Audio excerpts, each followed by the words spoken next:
สบายดีป้าลุงยามแรงๆดึกๆคือเก่าจ้าตอนนี้ก็ค่ำมืดตื่นตาแล้ว2-3ไม่ลูกเฮากะสิพากันเข้าครัวเด้อจ้า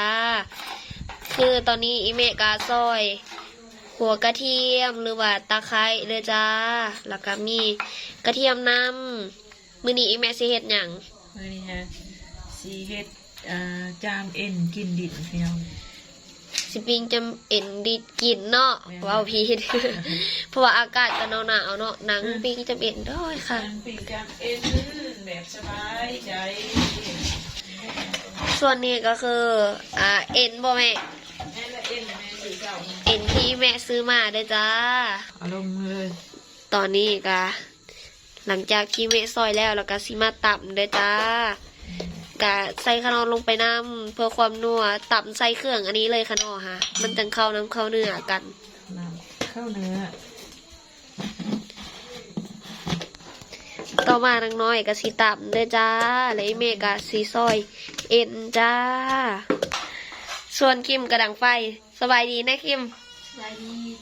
เดี๋ยวนี้ก็กล้าว้าวเนี่ยแหละเริ่มว้าวเนี่ยแหละคอยฮัดกันไปเด้อพี่น้องเด้ออย่าว่ากันเนาะแม่นเพิ่นก็บ่เคยเห็นเนาะบ่เคยเห็นว้าวบ่เคยเห็นนี่ต้องเฮ็ดตามอันนี้สภาพแวดล้อมทางนี้เลยพี่น้องแม่นยังไงก็สิพยายามสอนลูกแนวใดก็สิสอนคิมเพิ่นแนวนั้นเด้อพี่น้องเด้อต่อมาแม่ก็สิซอยได้จ้าอีพ่อบ่อยู่เลยรู้สึกว่ามีดเฮาบ่ค่อยเข้าเนาะจงกินหอดอีพ่ออีกแล้วตะกี้นี่เพิ่นก็โทรมาเพิ่นลงคลิปได้จ้ะมื้อเช้านี่ก็ลง2เทื่อเอาไปเอามาแล้วอีพ่อเฮ็ดคลิปหลายก่อนอีเมะแล้วเดี๋ยวนี้อีเมะนำอีพ่อบ่ทันแล้วบ่ทันแล้วข่อยตัดอันนั้นบ่เป็นมื้อเช้านี่ก็จำเป็นซื่อๆแล้วข่อยจังได๋ข่อยเฮ็ดอันนั้นฮะแต่ละเทื่อก็ให้สาวอ้นอันสอนแน่เนาะอันนี้สาวอ้นบ่อยู่สาวอ้นไปสวรรค์มื้อเช้านี่ก็ก็เลยว่าจักหลายเฮ็ดเขาก็เฮ็ดเพราะว่าสอนอีเมะสอนเธอละขั้นเด้อจ้ะพี่น้องขั้นนี้ขึ้นไปเพราะว่าหลายขั้นเนาะแม่เนาะใน YouTube นี่ก็ตัดนั่นตัดนี่เอาเสียงออกเอาเสียงเข้าแม่บ่เป็นแม่ไปถามเซาแก้วได้มื้อเช้านี่ปรับไว้ปรับซาอีกเซาแก้วก็ว่าโอ้เขาบ่เคยใส่จักเทื่อเสียงเพลงแน่นี่ว่าโอ้ YouTube เดี๋ยวนี้เคร่งครัดแฮงจ้ะได้ยินเสียงเสพเสียงอีหยังบ่ได้เลยแต่เก่าว่าได้ยินหน่อยเดียวก็ได้เดี๋ยวนี้เลยบ่ได้เลยตำต่อแม่น่ะเจ้าน่ะเป็นมือกล้องน้องมาตับไม่แทน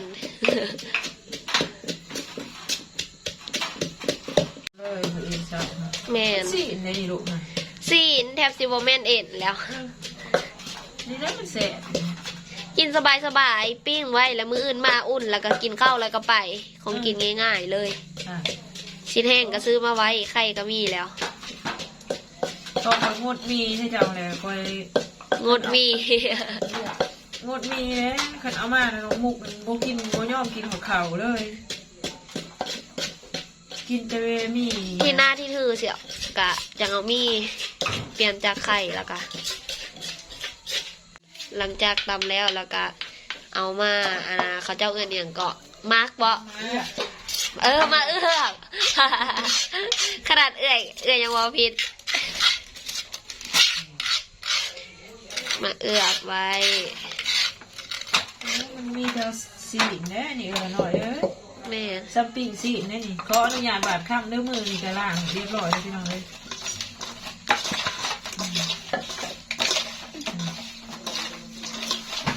เอาเพียใส่อีกน้อยหนึ่งก็ใส่ในนี่แม่ลูกเอาเพียมากเลยน้อยต่อมาแม่กะสีเอาเพียใส่น้อยใส่เพียใส่น้อยนึงเดี๋ยวไว้ฮิตแก้วเพียกับอีเมะต้มแล้วเลยจ้าต้มแล้วเรียบร้อยแล้ว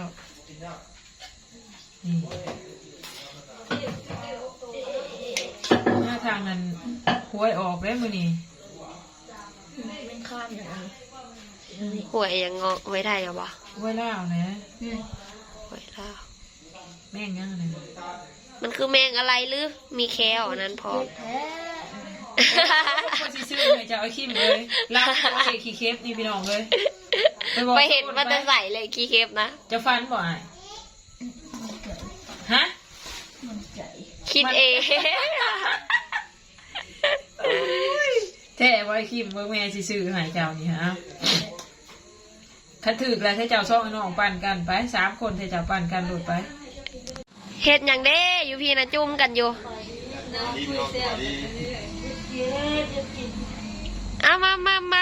เบิ่งอีหล่าคอยนะเบิ่ง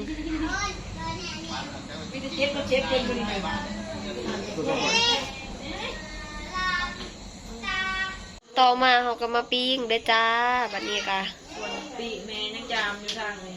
อันนี้ก็คือส่วนปิ้งส่วนอีเมก็ยังจ้ามอยู่ ได้บักหลายๆหนึ่งจ้า นี่จะสิเนี่ยมันเป็นเอ็ด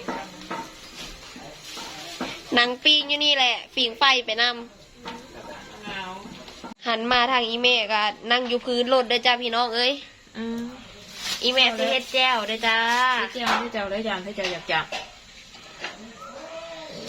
ตามลงไปเลย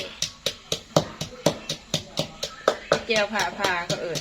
เอียงคือเจ้าพา แก้วแบบบ่ได้มุกบ่ได้กีบ่ได้หยังเด้ก็เอิดแก้ว เจ้าแบบธรรมดาบ่ เล็กน้อยเดียวเลย แม่นแต่ละเถื่ออีเมต้องได้ปิ้งพร้อม ตัวนี้เฮ็ดบ่ได้พี่ ต่อมาเมกาใส่ นี่เฮ็ดซ้ำนี่แหละแก้วเขาก็ ไว้จำซื่อๆแต่ส่วนมากลูกอีเมก็สิบ่ค่อยจำดอก เสียเลยแม่งเหรอ เดี๋ยวเอามาใกล้ๆพี่มาใกล้พี่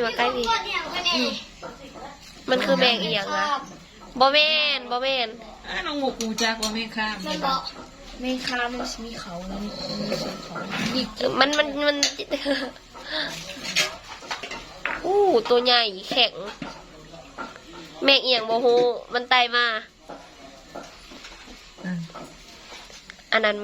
มันสิงับคือกระปูนะฮันเด้ แม่นี่ ดิบแห้งกว่าอันแม่ค้าอีกนะจิ๊บขนาดนี้ เฮ้ย เจ้าเป็นสไปเดอร์แมนใช่ไหม บินได้ เอาแป้งมาถูดูเลย โอ้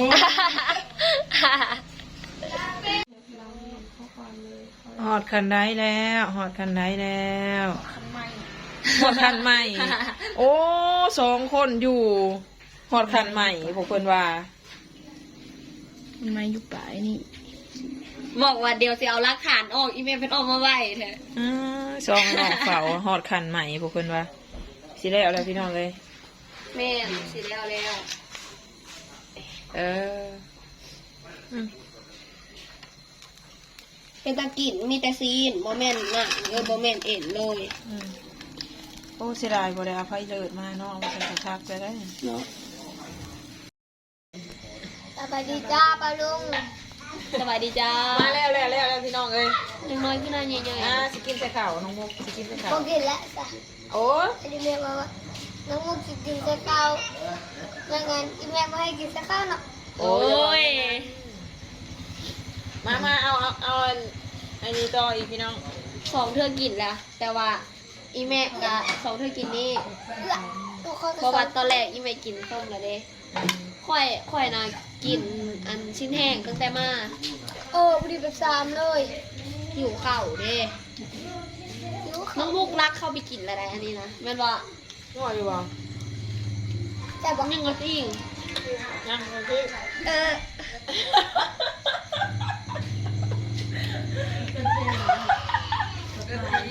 ก็เราโทรไปในไลน์พี่น้อง เป็นหยัง นะโอ้ยกว่าจะล้มน้อยนึงก็ซะแก้วหัน เบิ่งว่าท่านอ่ะ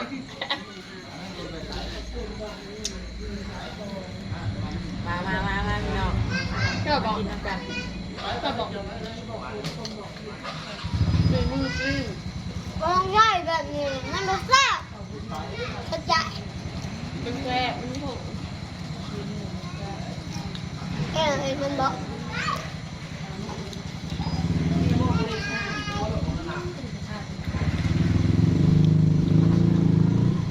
ไปเท่าไหร่ บ้าบ่เริ่มเรียนกันแล้วกระโดดเลย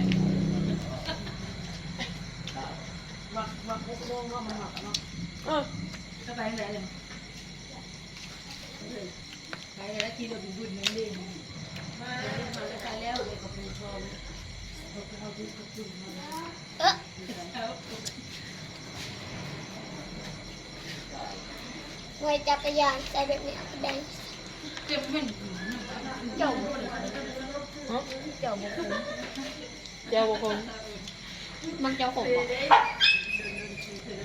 ใจตัวเตี้ยไม่รู้ชื่อ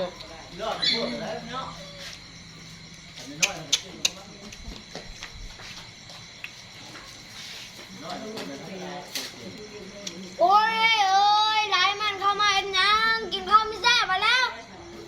โอ้ย แบบสินี่ เฮ้ยไหลมาพีท น่ะ อันนี้กินข้าวไม่ได้ ชื่อมันจะเจ๊แล้วเห็นว่ามีจอกสีรองทั้งอย่าง ลูกข่อยเอง ลูกอะไรน้อยที่ดื้ออืม กูโย เอาเนี่ยเอามือใส่ละสิเถอยๆนะเฮ็ดบ่คอยหายเพิ่นมื้อเว้นนี่แล่นไปหาจังหวะก้มจำอ้อยจังสิว่าเป็นหยัง ตะกอนยังมียัง เอาข้างอ่างอันนองปะแล้วก็นอน เออ เอาแป๊บซี่ลงเลย เอาแบบ4ลงเลยลูกโอเคเอิ้นไปพุ่นเด้อเอิ้นเล่นที่ดื้อหลาย อ่ะคลิปนี้ก็ขอลาป้าลุงไปก่อนจ้าขอลาป้าลุงไปก่อนจ้า ไปกินจำเอ็ดแล้วแล้วก็